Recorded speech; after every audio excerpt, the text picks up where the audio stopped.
How many Aspen Power Catamarans have completed the Great Loop? 14 have finished so far, and there's 3 on it this year. In your career, how many boats have you helped build? About 3,000 Glacier Bays, and then with Aspen, we've built 158, I think, right now. And what is the longest you have traveled on the Carbon Cat? 491 miles into Hell's Canyon and up into Idaho, which is just a crazy thing. 8 locks and dams, and yeah, great fun. What's the length overall of that one? We did it with my 10-footer with a 15 on it, and then we had an 11-footer with a 15 on it, and then the brand new 13 with a 30 on it. So we had 3 boats on the trip. It was great fun. Awesome. Just an amazing adventure.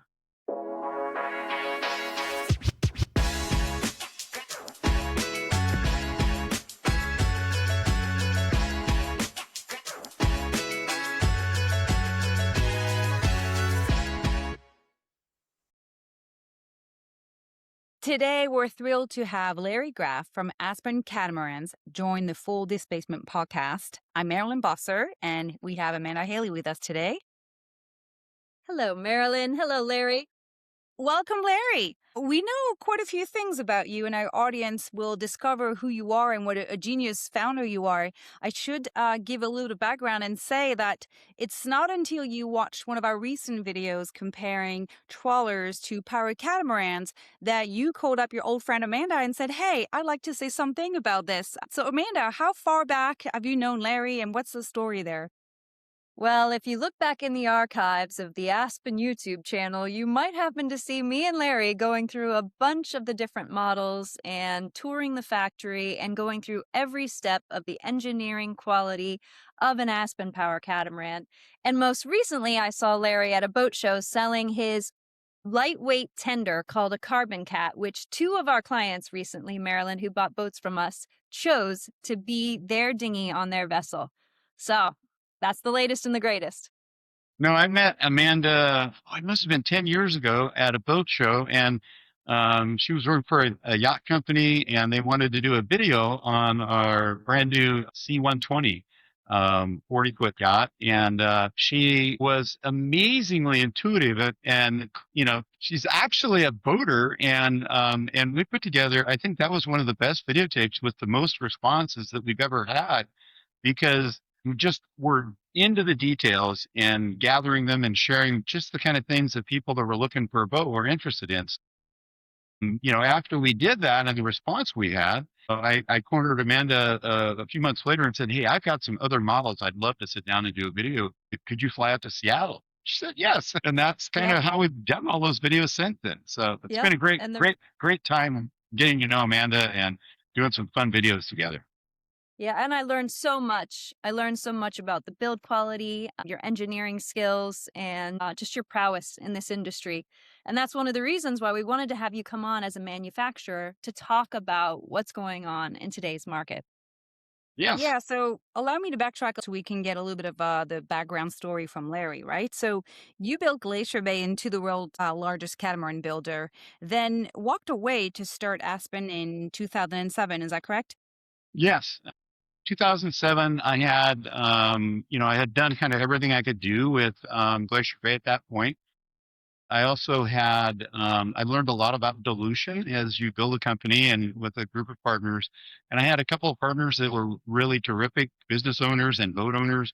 And then I had a couple of venture capital guys that were not as kind of viewed the way view business a little differently than I did. So that was when I stepped away from Glacier Bay and started Aspen. When I'd been doing all the boat shows, we built that company up from alongside of the house to the largest catamaran builder. We were building almost 400 boats a year in 2007.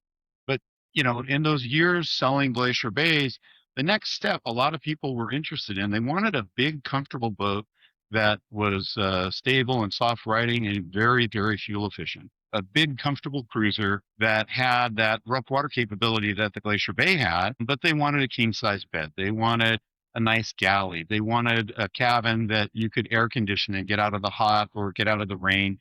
And, the Glacier Bays were more focused at the fishing crowd, and the Aspens are much more focused at the cruising and fishing crowd and adventure group. And so, that's sort of the genesis of it. I also have a wife, Kathy, that is very prone to getting seasick, and that was sort of the genesis, one of the kind of factors in starting Glacier Bay. I wanted a stable boat. If it's stable, she doesn't get seasick. And we used to race Hobie cats together when we were in high school, and the Hobie should never get seasick. And a monohull where it's rolling back and forth all the time, that motion gets to her, and it actually gets quite a few people. Our boats are about 78% more roll stable than a monohull. And so that's the basic flavor of where we started. So you're the founder, the designer, and the lead engineer all at once. How does Yeah. thinking like an engineer and not just a businessman change the boats that come out of your factory? I think it's a huge asset to be a boat nut and an engineer that is always striving to build a better boat. I mean, maybe from a making lots of money viewpoint, it's not the best sometimes because, I'm always thinking of creative new changes and improvements. And I sometimes drive my boat builders crazy with, hey, I just got this new idea. I come in in the morning and it's like, yeah, I had this idea last night, where I talked to a customer, he's got a problem and doesn't know the answer is, but I've got a solution. You know, um, you know, the company follows those needs really better than an awful lot of companies. I also do a lot of boating myself, do a lot of adventure trips. I think that really helps us have a product. When you get onto an Aspen, you just kind of feel like that you fit. You can walk around all the spaces. We also build full scale mock-ups of each new model in chipboard material, particle board basically.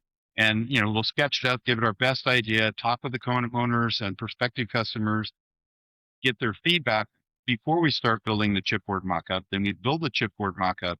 Then we have the customers that are interested in that model come in and work with them, talk with them, have them walk through it. Kind of put even. I mean, it's got cushions in it. It's got the stove in it. The sink is there. You get to sit in the space and feel what it's like. And it's kind of like a little fort, little boat fort. But what you do at that stage is you get tremendous feedback from customers. It's like, man, this feels good, but it could be an inch or two wider, or like our 40 footer. Initially, it was a 36 footer. It ended up going to a 38, and then to get what everybody that we had a launch group of launch customers that had money in the game, and you really listen to those people, and everyone thinks I'm an amazing designer, and I'm pretty good at that, but I've got 2 years, and if you listen to your customers, you can really build some terrific products, and that's kind of our goal here. So and it happens every day. I mean, this morning I was talking with a customer, about his carbon cat on the back of his, C110 Aspen, and he had some ideas about how it would be easier to load it. And it's that kind of thing that kind of drives my guys crazy because I'm always improving. But for the owners, they love having that best boat. Yeah, absolutely. Yeah. And to give us a sense of scale, I guess, Larry, could you share with our audience how many boats, how many Aspen catamarans are actually built on a given year? So we've built about 158 boats so far on the big boat side, and we tend to build about 8 to 12 boats a year. It really depends on the model mix. We have some years, we had a year a couple of years ago where all we built was the big yachts, the 40s and 44s. And then we had another year where all we built was cruisers that were 32 to 38 feet now. And so it depends on the mix. I've got 45 boat builders, and we've got 4 buildings out in Burlington here, about 60,000 square feet of space. So the volume is a mix. And then we also introduced the new carbon cats 3 years ago now, and that started as a 9, 10, and 11. And then last year we introduced the 13. And now, of course, like as soon as I get the 13 done, guess what they want? A 15 and 50. 17. Isn't that great? So we try to follow the market and listen to the owners a little bit and make sure that there's enough volume to cover the cost of the tooling. We're not a huge boat builder, and we sell direct from the factory. You'll get to know the guys that build the boat for you. Uh, Most of the owners will come out and visit the factory at some point. Although with the cameras and YouTube things, we have some owners that because they're traveling or really busy, we do it all with this kind of a format and then a lot of video work and stuff like that. And why did you choose the factory direct model, direct to consumer? Well, catamarans my hulls have about 60% more surface area than a monohull. and my decks have about 40% more surface area. So for me to build that 40-foot boat, I've got to give the customer a lot more surface boat, if you will. And the pricing in a given size range is sort of tailored to, the expectations kind of get set by the monohull guys. And so being factory direct lets me, not have to, have the margin that a typical dealer would make, which is, kind of in the minimum of 15%, often 20 or 25%. That's one part of it. The other part of it is, with Aspen, I wasn't trying to be the largest boat builder. With Glacier Bay, we always were trying to get bigger and bigger and a bigger and bigger market share. Aspen's kind of set up more as a, work with the customer directly, almost a custom home builder sort of a thing. And the customers get to pick their colors and they get to pick their gel coats. And we have a standard list of options. And then fairly often, because we're really good at engineering, we can do custom things for people. And it's not cheap, but at least if they've got a special idea, we can follow that and give them or exceed their expectations for something that's unique to their needs. And that's kind of fun too. I also really like working with the customers directly. When you're working through a dealer network, everything you hear about the product, the good and the bad, is muffled through a dealer. And some are really good at sharing those things. A lot of them aren't. They just want to sell the boat and be gone. And that's not our model at Aspen. It's a relationship. We work with the customer, build that piece of paper, basically the specs, build that boat, and then it's go through the process of building the boat. And that's not the end of it. Then there's a training process when they get their boat, which is 2 to 3 days, sometimes 4, depending on how much experience they have. And then from there, as they're using the boat, they're going to have questions. We support them with that. And then local customers and even across the country, we have a service department that goes and takes care of them. So we take care of the boats after the sale. And then when they want to move up to another boat or they age out, we also have a brokerage group that can take care of that side of it. It's sort of a much broader relationship than the typical boat company would have with its customers. And I think it's better for the customer, it's better for the company, and that's sort of our model. And it's Yeah, much that's more family oriented. It's pretty family oriented. It's Larry, and then my son Nick is our sales manager. Son-in-law Brandon is the service manager, and then my son Steve is our kind of IT and senior accounting guys. There's a fair amount of family involved, but even the people that work here, I think they would say that it's pretty family oriented. But a lot of my employees have been here 10, 15 years now. So some of the very first guys are still with us. That's kind of unusual in the industry. But in the Northwest, we've been at this longer than a lot of the companies have. And, long-term relationships are important and long-term employees are just incredibly valuable. So, treat those people well, pay them really well, give them great benefits. They stay and they bring their family members. And there's a number of family members, multiple family members that work for us. So it's a good environment. Yeah.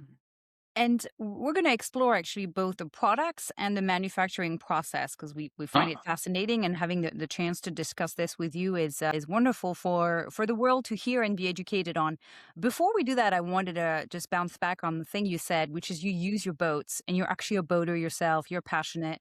Yeah. Can you share with our audience the adventure you've embarked on? We happen to have quite a bit of followers from the Great Loop community, and so I'm sure they'll be excited to hear what you've Yeah. been up to. Yeah. Well, we've had about 14 Aspen owners that have done the Great Loop at this point. 14. Last year starting. And this year, there's myself and two 240s that are doing the loops. There's 3 on the loop this year. And, the guys that had done the loop are just like, man, your boat is perfect for the loop.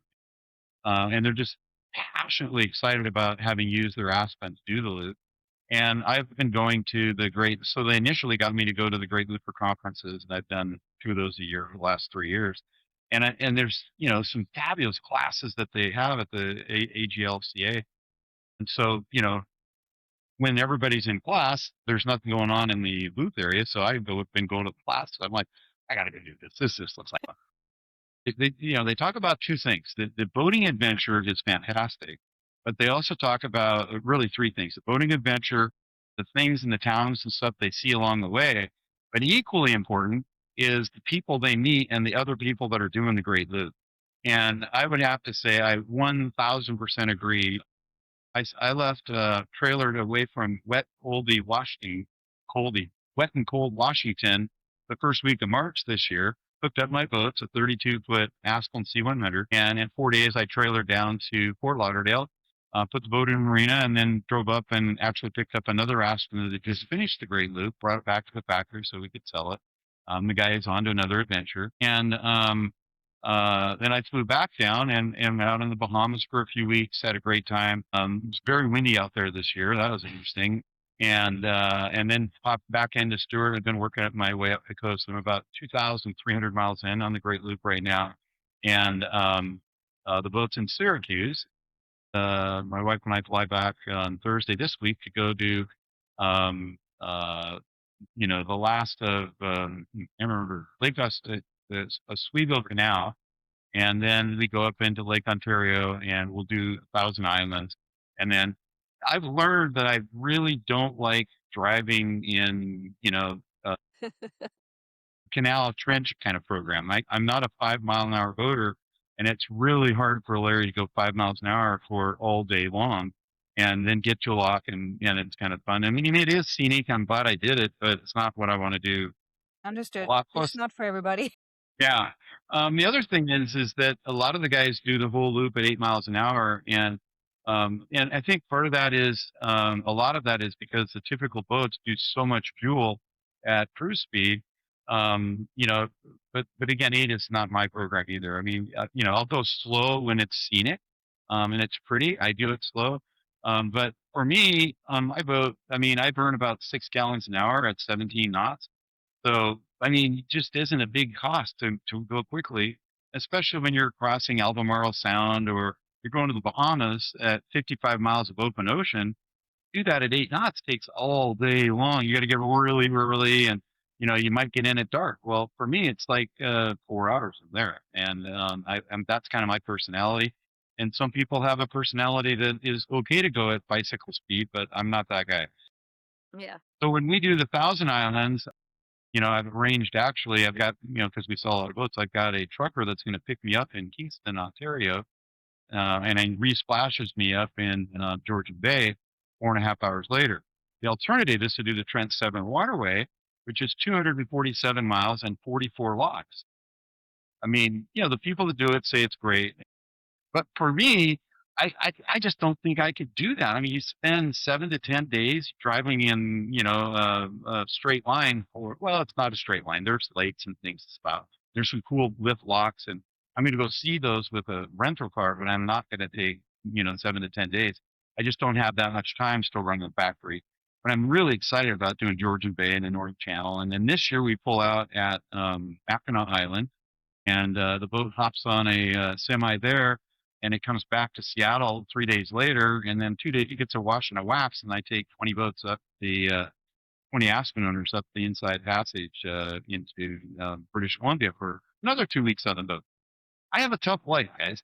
Yeah, Love I'd it. say so. And what that proves is that you're not just a builder, you actually use these and you hear how other people are using their boats, and that just Yeah. goes such a long way. Now, you're talking about fuel efficiency, right, on your boats. Tell us a little about the hull structure. Some people might not know the difference in an Aspen and a Proa Hull. And so to go along with that question from Amanda, I'm going to share my screen here to show you what the novelty of the design of the Aspen Catamarans offers. And I'd like for you, Larry, to go ahead and tell us, first of all, how did you come up with this design, and what have you learned, and how did we get here? This is quite Yeah. futuristic Well, looking. again, the goal was a way more efficient hull shape. And I'm an engineer kind of guy that real creative. And so, if you look at history of hull shapes and catamaran shapes, everybody sort of looks what the other guy did and they tweak it a little bit and they get 1 or 2% more efficiency out of it. I wanted a big change. I wanted a 30 to 50% reduction in burn. And so if you look at this, where you're at right now, you can see that the port hull is 35% thinner than the starboard hull. And how I got to this, I'm the yellow notepad guy. And essentially, I'll sit down and over a period of days brainstorm ways that I might solve that problem. And I might come up with 20 solutions. And then I'll think about them and I'll adjust them and I'll get it down to the 10 best of the 20. And then I narrow it down to the top three, kind of combining ideas until I get to, the top two. And then I play those through in my head. And in this case, what you're looking at is what became the Aspen Hull. And, when I initially got this hull done, I did the basic line drawings for it. I then took them to another engineer, and he put together a 3D model of it. But his initial reaction when he saw my drawing was like, "Larry, you lost your mind." And Dave looked at it, and he's like, "Larry, this is the weirdest darn thing I've ever seen, and I don't think it's gonna work." I said, "Look, Dave, let's just go into this, 20 hours, and let's model it up and see what the computer says about this shape and what I've got going on there. I think it's going to be a lot more efficient." I know from, marine design history kind of things, the width of the hull, when they're really, fat, they're really hard to push through the water. And it's like Hobie cats, you think about how fast they can go. The theoretical horsepower in a 16-foot Hobie cat is on like 8 horsepower in maximum wind. And yet that little boat will go 20, 21 miles an hour. Thin displacement hulls are very easy to push through the water. And this Proa design where I pulled the port hull down by 35%, the effort for that hull to go through the water goes down by about 50 to 60%. Then the other thing with this design, when it's a single engine and an inboard, you lose the appendage drag on that side. So there's no keel, there's no rudder, there's no prop. And all those just flowing through the water draw about 20%. They just flowing through the water takes 20% of the energy right there. So you have a thinner hull that doesn't have any appendage drag on it on the port side. And you think, well, it's going to list, but that's just a matter of doing the engineering and the weight and balance studies so that you balance out the equipment and the engine on the port and starboard hull. So what you want to have, and what I've got, is the load per square foot on the two hulls is identical. And part of what the boat feels so stable, and you can't tell any difference when you're running the boat, is because the actual load or pressure, the pounds per square foot on each hull, is almost identical. So when you go into a turn and you lean, you go into heavy seas, you can't feel that. I suspected that it would work like that, and no one had ever done it that I knew of, but it does work like that. So you really can't feel the difference when you're using the boat. Amanda, you've been out on them. Yep. You can't tell. If you don't Yep. tell the customer where the engine's at, they don't know. It steers and drives symmetrically. And it's got a nice big keel on the starboard hull. And then there's a pocket for the prop and a big rudder. So the rudders that most guys would use would be, 10 inches by 14 inches. And even my small boat has a 14 by, like 22-inch rudder on it.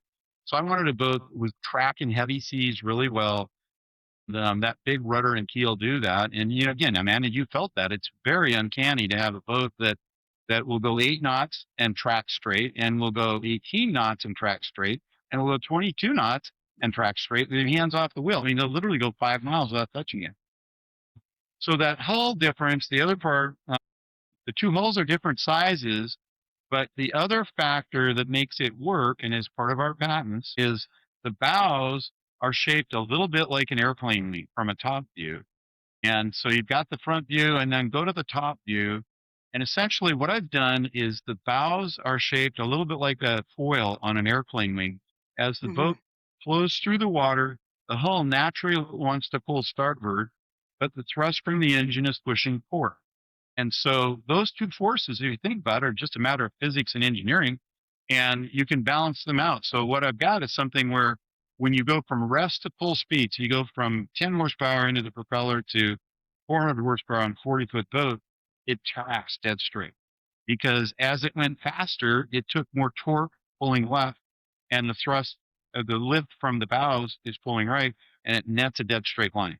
Turns out that just takes a lot less energy. It's a lot more efficient, and that's kind of what the Aspen thing works like. Larry, for clarification, can you confirm this propulsion and design? Is that across all of the Aspen catamarans? Because I saw you had different propulsion choices. Yes, yes. So this was the initial design, worked with single engine diesel inboards, and we still build a lot of those. It's still a big chunk of our business. But as we progressed through, especially our Glacier Bay owners that wanted to move into Aspen, they were outboard guys. And there's a certain group that their vision for their future is an outboard boat. And they like outboards because, they're really quiet at this point. They can trim them up and slip into very shallow water with them.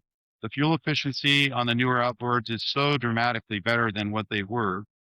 And then there's another factor for the guys that are going out in the Bahamas or fishing way offshore.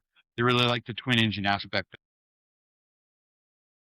So that led us to initially our C107, which was a 70 on the port hull and a 200 on the starboard. And we sold quite a number of those boats.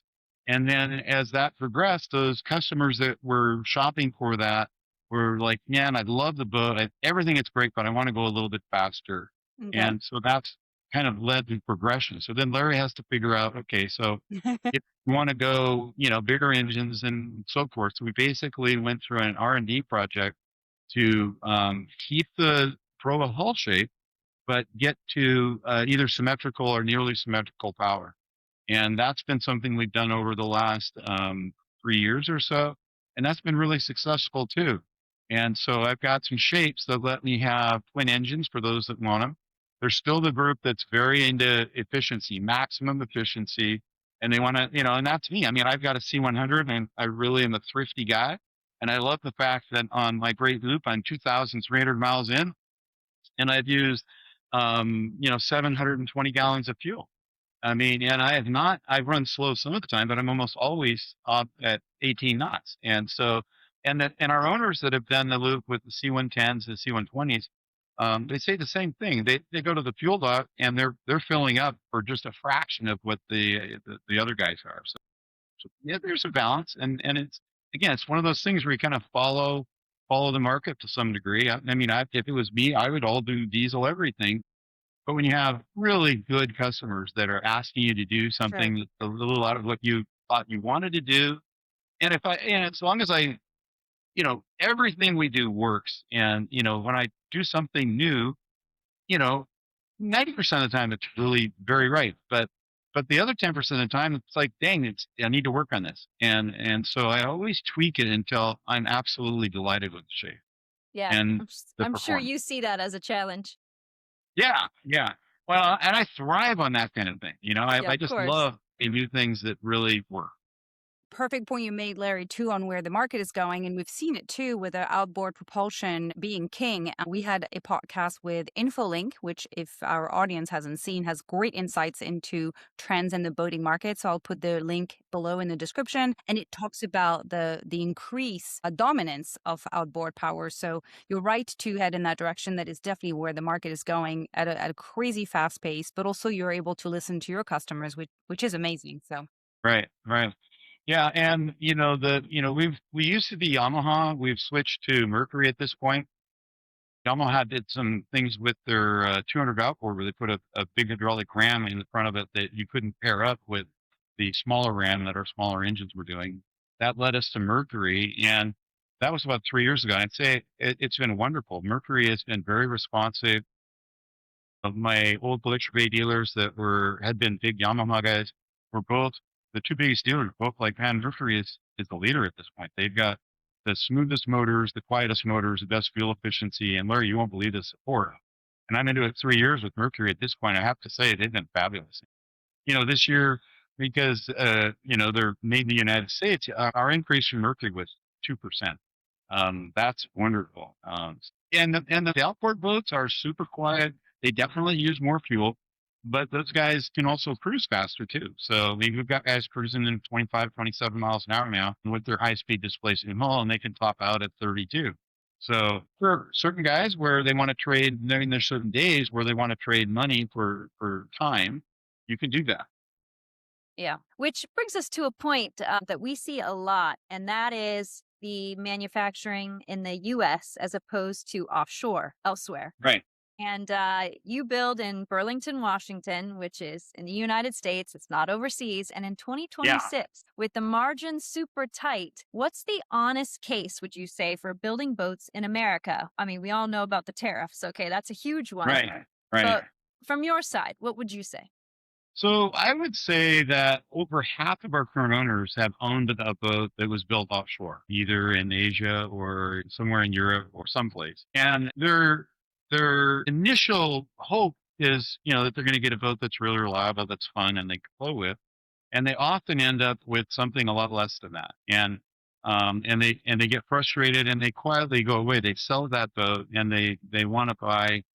Most of these guys are busy. They're just trying to buy a toy and have fun, and it drives them crackers to just continually have to fiddle with it and work on it. And so I think American made boats. There's a certain group of premium American made boats that really deliver more fun per hour of playing with the boat. I mean, it's you don't a punch list with an Aspen out of the box with maybe 1,300 components, and you think of all the different systems. There might be 6 or 8 things that are small that we adjust in the first day or two. And then that's the end of the punch list. The customer then has got a boat to play with. It's a toy. And he goes, he has to wash it and wax it and the maintenance. But he's in the game. He's having fun. Some of these boats that come in that, I mean, they literally spend months to get them working before they can even play with them. And then it's a never ending cavalcade of this is this. And they end up, buying their mechanics Christmas presents and stuff. They know them so well. That's not my customer. My guy he wants to spend a little bit more at the beginning, get a very high quality boat, and then knowing that because he bought a better boat at the beginning, when he goes to sell it, he's going to get most of his money back anyway. Some of the most expensive boat ownership happens when you have a low quality boat that's melting, and the resale value is really can be 30% less in 2 years. That's an Yeah. expensive boat. My average depreciation over the last 10 years has been about 2.5%, 3%, depending on Wow. the model. Wow. So I think that's kind of my guys don't mind spending a little bit more at the beginning because they really value not having to fiddle with working on it all the time and Yeah. And managing that and managing those contracts. And you can tell within minutes of stepping onto an Aspen that the production quality, the fit and finish, quality of the stainless, the heaviness of all of the woodworking and the feel is not like a production boat. And I Right. mean, we all know this. Production boats will look beautiful for the first year or two. And then after a while, you start to see where they break down. And that's not the case with an Aspen. Yeah, no, and that's again, you look at a boat show, and we'll have brokerage boats that are 6 or 8 years old right alongside brand new boats, and you basically can't tell the difference. But Yeah. again, we've got things like we start with an armor coat gel coat made by Polon that's literally 3 times the cost, 4 times the cost of most of the gel coats that are out there. That's why years later it looks really good. So you had asked about the marketplace and how it is to build in the United States. It definitely costs a little bit more. Aspen's content is about 92, 93% US made. So I'm actually delighted that the tariffs are there for the imported boats. A lot of the imported boats, it's kind of a hidden thing, but a lot of the boats from Asia, governments from those countries are building the facilities for the boat builders. They're helping fund the tooling and the development. They're basically trying to get people employed, and the marine industry is the kind of thing they like and employs lots of people, and it's a better so that's interesting. But for a U.S. builder to compete with these countries where the field isn't level at all, It's almost government subsidized, it sounds like. yeah, and it happens in Europe. The French government has programs that are amazing. I mean, that make it so much less costly and more profitable for the boat builders. I mean, you wonder how do they build a boat, do all the tooling, and ship it halfway around the world, and the dealer is making 25% on it, and they spend $70,000 on freight, and they're still making money at the factory. The only way you can do that is if somebody's helping you on the backside, which a lot of the countries do. Our Yeah. government doesn't do that. I mean, I pay taxes. It's not like I don't get any freebies back from the state of Washington or the U.S. government. So, and I'm fine with that. But I love the fact that right now we've got a much more level playing field for American boat builders, and it's had a big effect for our carbon cats too. There was a point when we introduced the carbon cat 3 years ago where, it was significantly more expensive than the offshore import tenders. Now it's not too bad. I mean, it's so close that the people are going, wow, I can have this stable dry riding, super lightweight tender, or basically the same price as an import. Hmm. Yep. So I have an additional question. I'm wondering, as a marketer, how is Aspen contending with the new rules of marketing, the rising cost of boat shows, the rising costs of the platforms like YachtWorld, for example? Do you care to share your opinion with us? I really wish we had an alternative to YachtWorld. I think they're getting really greedy. And their services are okay, and they do some of the things pretty well, but there really needs to be an alternative to that. It's gotten, and it looks like they're on a mission to even, make it more painful. So I'd like that. It's a good question. We've just been working on our P&L statement, and I tend to focus more on engineering, product, and customer stuff, but you're right, Marilyn. The cost of marketing is really significant. We spend about 16,500 a month in different forms of marketing for our company. 3 years ago that was about 10,000 a month. It's a factor. You know, yeah.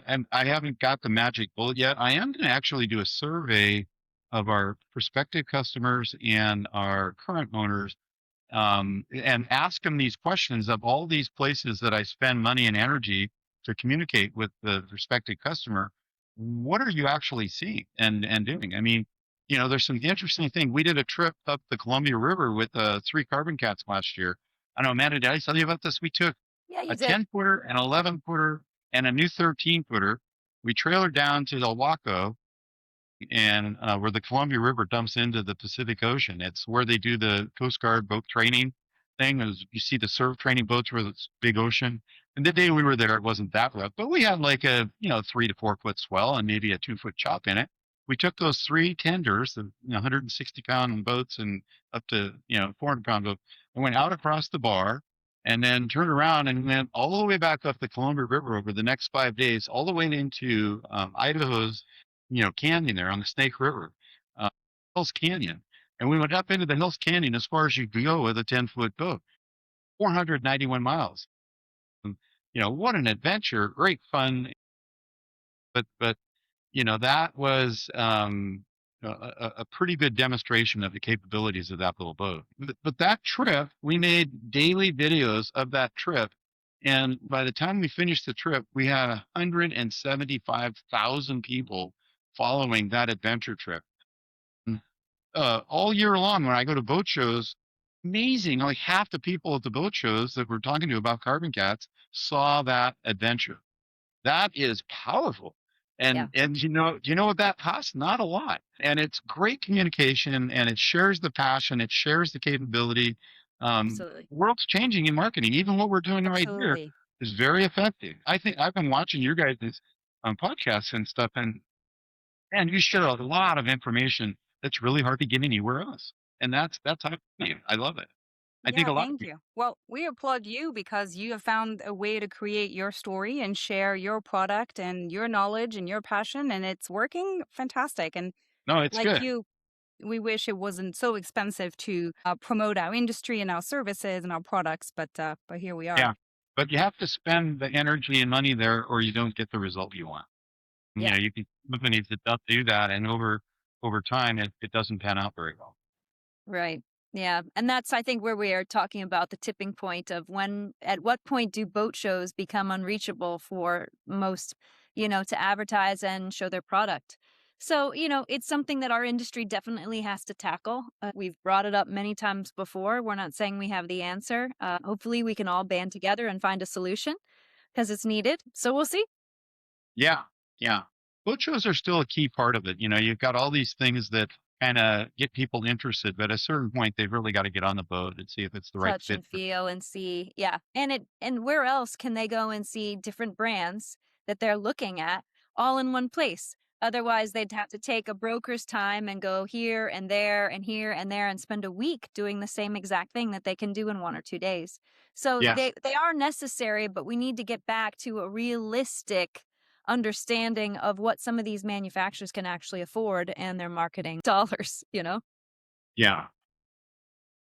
So I wanted to pivot to the state of the market before we say goodbye. Obviously, we know the market has gotten a little bit tighter. We can tell in the numbers, we can tell from conversation with our peers, and we know actually again from that InfoLink report on boat registration that new boat sales for power boats are down roughly, I think it was 10% through 2025.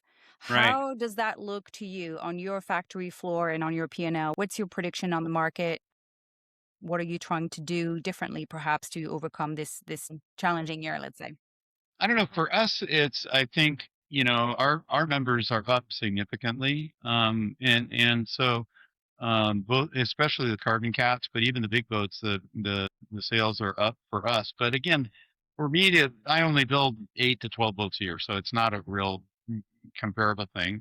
I just don't have to sell that many boats to have a very successful year, have a big percentage change. And so I think that the core things: take care of your customer, build a great product, take care of them after the sale. Sort of boring business. I'm sort of a boring business guy. Do those things. Those customers, they're happy. They go boating, they talk to people. And at least half of our owners have a friend that owns an Aspen, or they met somebody that owns an Aspen. And that's super true with the carbon cats. The people that are out there playing with their carbon cats, it's really cute. And then as they get out of the boat, you can stand on the side of it. It doesn't even roll over. That that's true, Amanda. She's already convinced so many of our customers actually to buy your product as a dinghy. It's a great It's perfect. product. Yeah. Yeah. Thank you, Amanda. It's good. It's good. But no, I think, you just got to take care of your customers. They'll take care of you. I agree with So that. what's next for Aspen? Do you see yourself going into the electric market at all? So I don't know. Maybe in the tender side of things, maybe there might be a possibility there.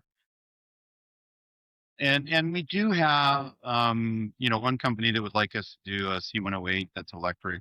But the issue is that it's an electric boat is a really different animal, especially a cruiser, than an electric car. With an electric car, when you're driving down the freeway at speed, it's only using maybe 7 or 8 horsepower on a Tesla because it's aerodynamic. And so a battery pack that's as big as those car battery packs are can give you decent range and performance.